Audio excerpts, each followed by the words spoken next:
Bonjour à tous. Ce curé enragé numéro 61, c'est d'abord et avant tout un grand merci. Un grand merci que je vous fais puisque il y a eu plus de 52 000, 53 000 vues. Il y a eu beaucoup de j'aime, c'est-à-dire les fameux likes dont on parle chez les youtubeurs. Il y a eu plus de 2000 abonnements en plus, etc. Merci beaucoup pour cet encouragement. Ce curé enragé numéro 61, je voudrais le consacrer à rendre hommage au professeur Didier Raoult, parce que j'ai trouvé tout à fait injuste et insultant pour lui la campagne de dénigrement que les médias ont orchestrée avec bien des complicités. Oui, le docteur Raoult nous enseigne des vérités, et c'est pour ça que je l'estime. La première vérité qu'il nous enseigne, c'est l'humilité. Il le dit des centaines de fois dans ses interviews, « je ne sais pas ». Eh bien, pour qu'un médecin dise « je ne sais pas », c'est qu'il a une dose d'humilité, parce que beaucoup aimeraient dire le contraire et tout savoir. En fait, il ne sait pas beaucoup de choses, mais simplement ce qu'il sait, alors il le dit, il le proclame et il l'enseigne. Et c'est la raison pour laquelle il s'est toujours refusé à faire des prédictions devant les journalistes. Il ne veut pas être un devin, il veut être un praticien de la médecine. Par exemple, il n'est pas en mesure aujourd'hui de nous dire les séquelles pour la santé des gens qui ont été malades et qui ont été ensuite guéris. Y aura-t-il des séquelles? Beaucoup, pas beaucoup? De quel type, etc. Pour l'instant, il ne le sait pas et donc il ne va pas dire autre chose que de dire « attendons de voir ». Attendons les données de la pratique pour se rendre compte s'il y aura des séquelles ou pas et quel genre de séquelles. La deuxième vérité, c'est qu'il a voulu, depuis le début, relativiser cette épidémie. Autrement dit, nous demander de prendre du recul et d'avoir des éléments de comparaison. Quand les médias et certains gouvernements ou certains gouvernants ont voulu créer la panique chez les gens, l'hystérie collective telle qu'on l'a connue et qu'on la connaît encore maintenant dans bien des cas, il a répondu à ce désir de créer la panique, de laisser les gens dans la peur. Il a répondu en nous apprenant qu'il fallait relativiser les choses. Il y a par exemple 610 000 morts en 2019, à peu près pareil en 2018 et un peu plus en 2017, etc. Mais grosso modo, c'est 600 000 personnes qui nous quittent chaque année en France de toutes sortes de maladies et pour toutes sortes de causes. Mais il y a en gros 600 à 610 000 décès en France chaque année, normaux, si j'ose m'exprimer ainsi. Bon. La télévision a fait le compte à rebours, en quelque sorte, des morts tous les jours. Pourquoi ne le fait-elle pas d'une manière générale, à chaque journal télévisé le soir, depuis des années et pour des années? Et pourquoi ne dit-elle pas qu'il y a 1671 morts, si l'on divise 610 000 par le nombre de jours d'une année, 1671 morts normaux, entre guillemets. Deuxièmement, le professeur Raoult nous avait appris depuis le début que le coronavirus ne touchait pas les enfants, que ceux qui étaient infectés, 80% des gens en guérissaient sans même être malades, et que dans les 20% de gens malades, il n'y en avait que 0,5% qui mouraient. Et encore parce qu'ils n'auraient pas été traités suffisamment tôt, puisque tout le traitement, la solution du professeur Raoult, c'est de commencer très tôt le traitement des gens infectés et de les dépister, ce qu'on n'a pas fait dans bien des régions de France. Bref, un une relativisation de ce phénomène de façon à supprimer la panique générale que ce coronavirus a suscité. La troisième vérité que nous enseigne le professeur Raoult, me semble-t-il, c'est que finalement, on pourrait changer le système. On pourrait changer le système parce que on a une idéologie dans notre monde qui est répandue très grandement. Cette idéologie qui consiste à considérer que parce que c'est nouveau, parce qu'on découvre un médicament nouveau, il est excellent et que les anciens médicaments, qui pourtant ont fait leurs preuves, eux sont maintenant inefficaces, nocifs, c'est du poison, etc., etc. Par exemple, la chloroquine.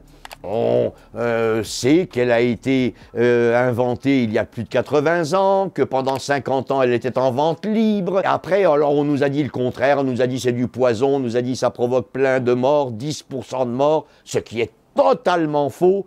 Et finalement, au-delà de cette affaire de chloroquine, ce que veut dire le professeur Raoult, c'est que trouver une solution simple avec un médicament ancien pour un problème nouveau, que ce soit le coronavirus, mais que ce soit bien d'autres maladies, est quelque chose qui est difficilement envisageable dans nos sociétés. Parce que, nous dit-il, c'est la course en avant technologique. Avec des brevets qui durent très peu de temps, 20 ans, il faut trouver une nouvelle molécule pour faire de l'argent.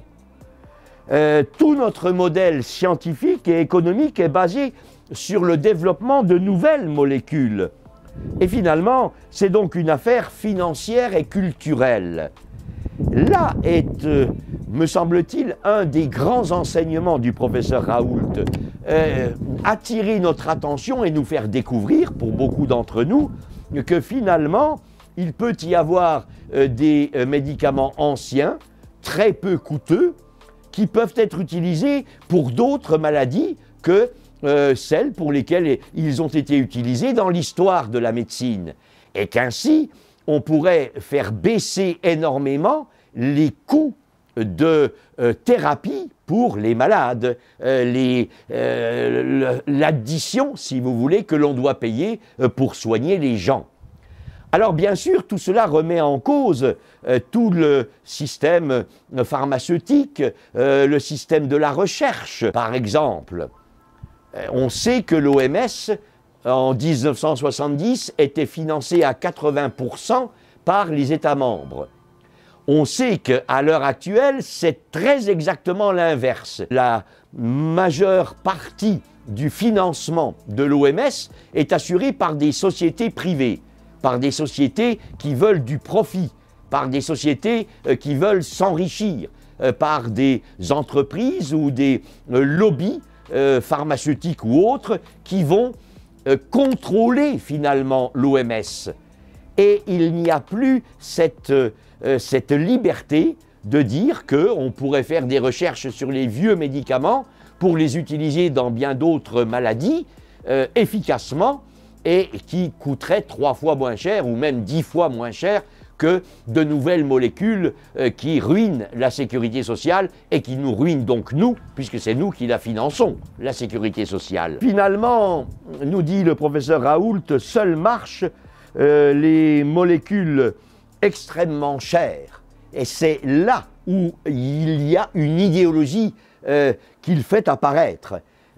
Nous avons cette mentalité de dire que si un médicament ne vaut que 10 centimes le comprimé, il est mauvais. Alors que si un médicament, on l'achète 300 €, alors il est excellent. Mais c'est faux.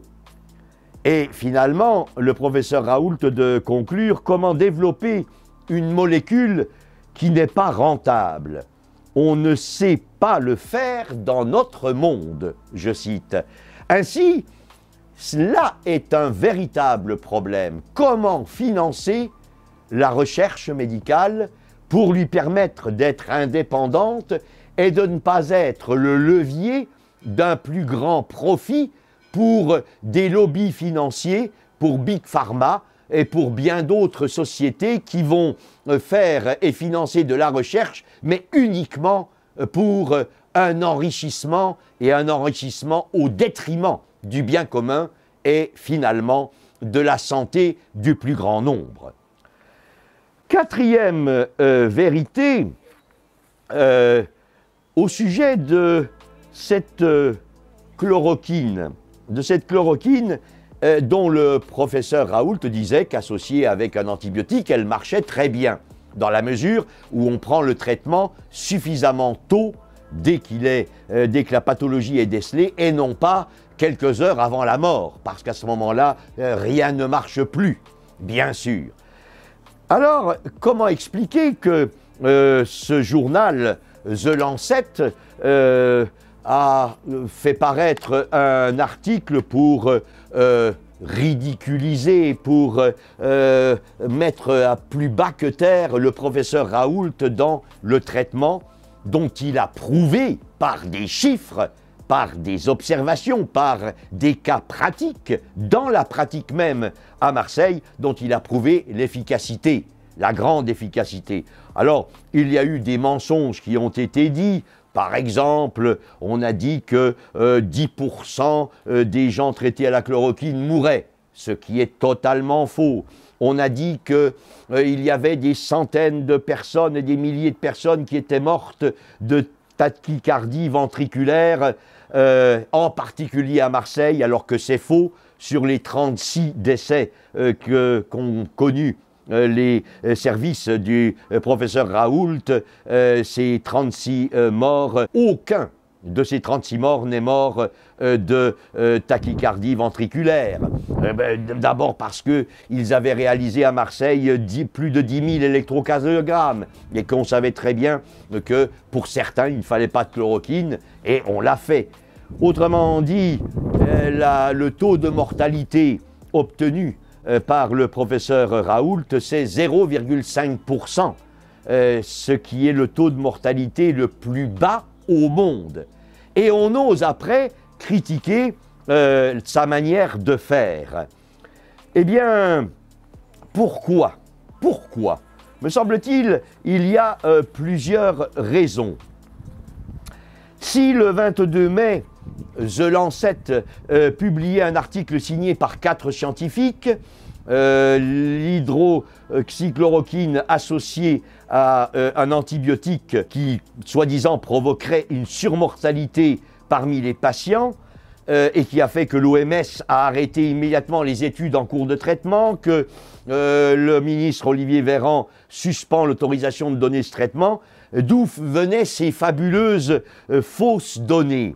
Elles venaient d'une petite société inconnue du grand public, Surgisphère, dirigée par un certain docteur Sapin Dessay, l'un des 4 auteurs de cet article, et on a su par les réseaux sociaux, par Internet, pas par la télévision bien sûr, que cette société n'avait reçu aucun prix scientifique, qu'elle affirmait avoir 6 puis seulement 3 salariés, dont une directrice scientifique qui n'a jamais publié d'articles scientifiques, mais qui a publié des contes pour enfants, dont aussi une directrice commerciale qui est une actrice pornographique en activité. Cela, c'est Twitter qui nous l'apprend.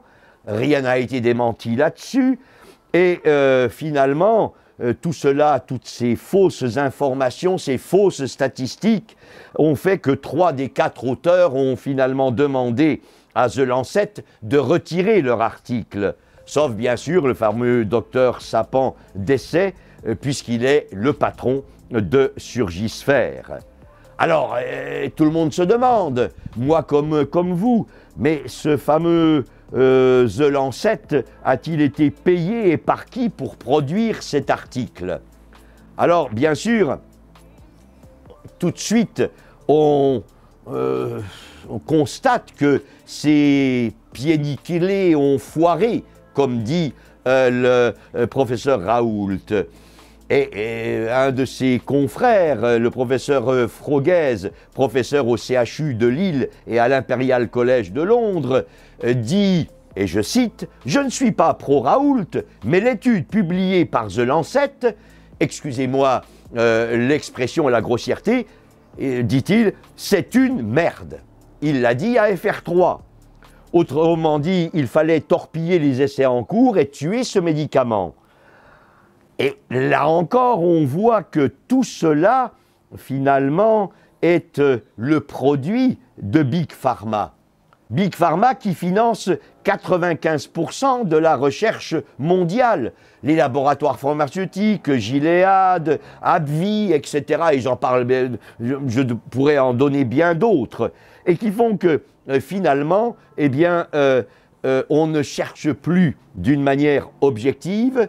Dans la pratique, on a des idéologies et surtout, on a des intérêts financiers. Pourquoi aussi ce moment d'opposition entre l'INSERM, entre bien des organes officiels français et le professeur Raoult? Bien, il faut se rappeler que le mari de la Buzyn, M. Lévy, participe à l'inauguration du laboratoire P4 à Wuhan, en Chine. Ce même mari de la Buzyn s'est fâché avec Didier Raoult en refusant le label de l'INSERM au centre de recherche mondialement réputé, l'IHU de Marseille, qui, comme chacun sait, est dirigé par le professeur Raoult. Et il faut aussi remarquer que si la chloroquine coûte 10 centimes le comprimé, il est sûr que les laboratoires qui financent l'INSERM cherchent des solutions bien plus coûteuses. Il faut se rappeler également qu'en octobre 2019, M. Lévy, président de l'INSERM et mari donc de la Buzyn, a révoqué le statut de fondation des IHU pour reprendre le contrôle sur leurs recherches. Et il faut se rappeler que le 13 janvier 2020, alors que l'épidémie se répandait en Chine, Agnès Buzyn classait la chloroquine, le fameux remède, dans les substances vénéneuses disponibles seulement sur ordonnance, alors que cela faisait 50 ans qu'elle était en vente libre. Et il faut se rappeler que le journal Le Monde et l'Agence d'État de la Santé qualifiaient pendant un bon moment, les recherches du professeur Raoult de fausses nouvelles, de fake news, comme on dit dans le langage anglais, avant ensuite de se rétracter. Alors à nous, et je conclurai ainsi, à nous peut-être de vraiment nous rappeler que notre devoir est d'être vigilant. Vigilant pour avoir le courage de changer le système, puisque ce système de financement de la recherche médicale, on a la preuve maintenant qu'il est mauvais et qu'il ne donne pas de bons résultats, au moins pour cette dernière affaire du coronavirus.